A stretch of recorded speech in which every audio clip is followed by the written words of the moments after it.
when the pods are ready to be harvested, that is when we see them to be yellow. But when it's unripe, we see them to be green, like these ones up there. Okay. And looking on the trees, we have few of the green ones, but we have no yellow pods. And it's because cocoa is a seasonal crop. As I just said, we harvest 3 times in a year, which starts from June and it ends in December. So the first and second harvest has already been done, waiting for the last harvest to be done on December. So first, we lie the leaves like this. We are using these 2 pods. This is a hybrid. This is a Melonado. The guy that started this farm, what's his name again? Tetteh Quarshie. That's his original knife? Yes, yes. Because this knife is a very old knife. Yeah, it looks like you go to the market now, you are not going to find it. Yeah. So this is how we strike the pod open.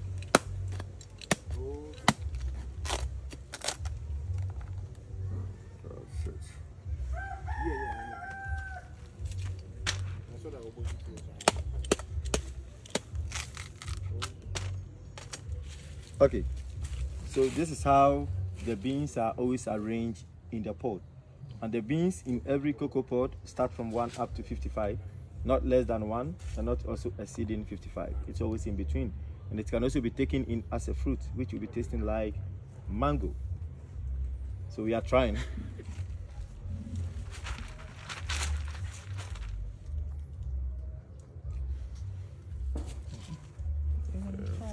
Good stuff, good stuff. Like coffee, mango. We don't chew it, just suck around. Yes. Coffee.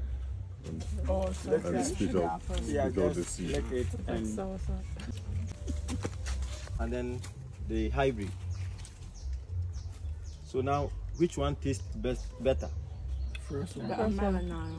Why? The hybrid. I wouldn't say better, but sweeter. Sweeter. Sweeter, yes. Hybrid. And it's because the Melonado is overripe. Oh. Okay, that is why it tastes more sour. Right. When it's overripe, it tastes more sour. Yes. So when we are done with the strike, you take off all the beans and you put them on the leaf.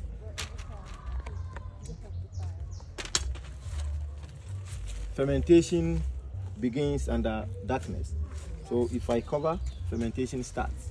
But there's one thing about the fermentation, and that is always we should keep the beans airtight, else the beans are going to get germinated. And if so, the farmer has to plant them. By looking at the farm, it's already full up of cocoa, which we having no more space for planting. But this is what the farmer needs to sell to the companies for making the chocolate, the Milo, cocoa powder, brown good, and many more. So because we don't want it to go under germination process, then we have to put some sticks or stones around it to make it airtight, like what has been done. So we are assuming this is our sticks. Just place them. Okay. Leave it for the first 3 days. After first 3 days, we come around and then we open. There are some placentals holding the beans together. So we have to separate the beans from the placental. And that's how we go.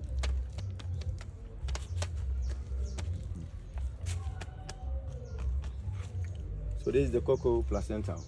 Take this off, bring all the beans back into a heap. We cover with the sticks, leave it for another 2 days, making 5 days. The whole process is going on for 7 days. And after 7 days, the beans starts to change from white to brown. So by 5 days time, you see that the changes has already started. And it's only going to start at the surface. And it's because the beans are more and also in a heap. So such a heap, if you go beneath 4 inches, that part is zero fermented because there's not enough oxygen there to support the fermentation. So for that, we have to send the top fermented beans down and bring the bottom unfermented ones up. So this is how we go.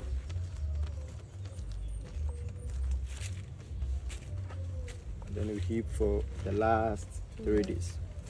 So 3 to 2 will make 7. So when it's the 7th day, which is the end of the period, then we're totally going to see the beans all to be brown.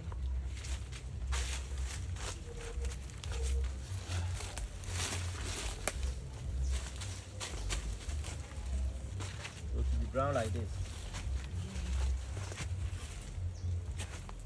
And in Ghana, we only dry our cocoa beans under direct sun. And it has to be done on this mat. So this mat was made from a raffia tree, tied it with these ropes, made it in such a way that when it's about to rain during the drying, we can just fold them out like this and put either rubber or roofing sheets on it to prevent the beans from becoming wet. And it's because we don't allow rain or water to touch the beans.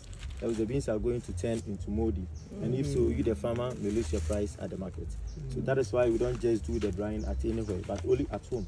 So that when we are not around and it's about to rain, we can get somebody to assist us to prevent the beans. And we do the drying under direct sun for 3 weeks. And after 3 weeks, all the beans dries to become like this. And these are going to be the end product of cocoa from every cocoa farmer for making the chocolate, the cocoa powder, the brown good, and many more. And it can also be chewed, which will be tasting like the dark chocolate. And it's also very good to those who are suffering from high blood pressure.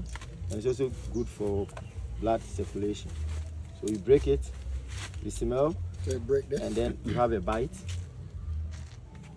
How big is this? 1 acre. This is a very small farm. It's a small farm. And how much cocoa does this 1 acre Because generate? we don't harvest as it is in a commercialized farm. Yes. We get 260 kilograms per year. 260. So this is really just for demonstration? This is a tourist? Tourist. Okay.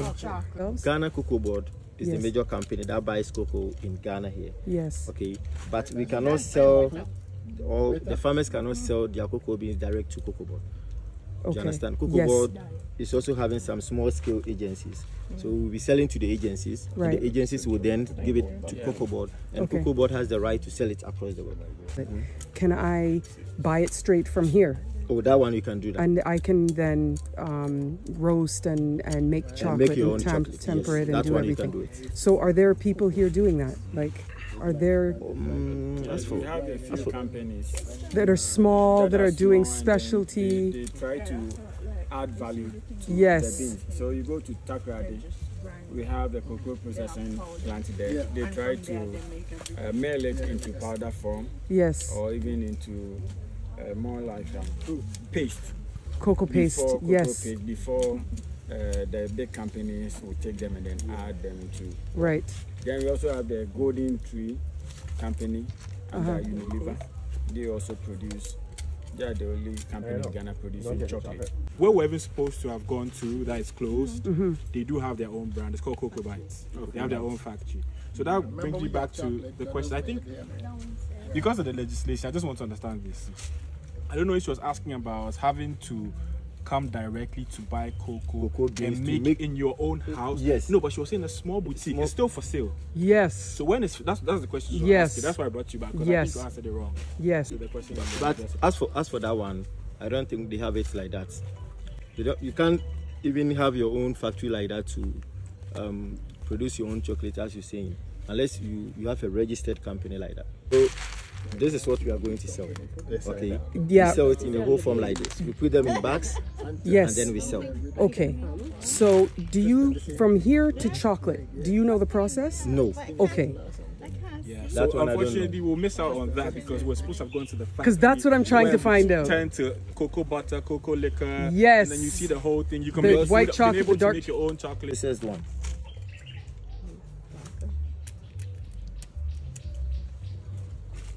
Dark brown. Like that. And also, in cocoa production, nothing is being wasted. Everything is useful. So like this, we've already taken out the beans, which is the most important to the farmers. But yet still, we can get some uses. So when it's fresh, this can be given to animals as a feed. Animals such as cow, goat, pig, and sheep would like to feed on this. But when it dries, it becomes black. And this is what we use in making of our black soap for bathing and for washing.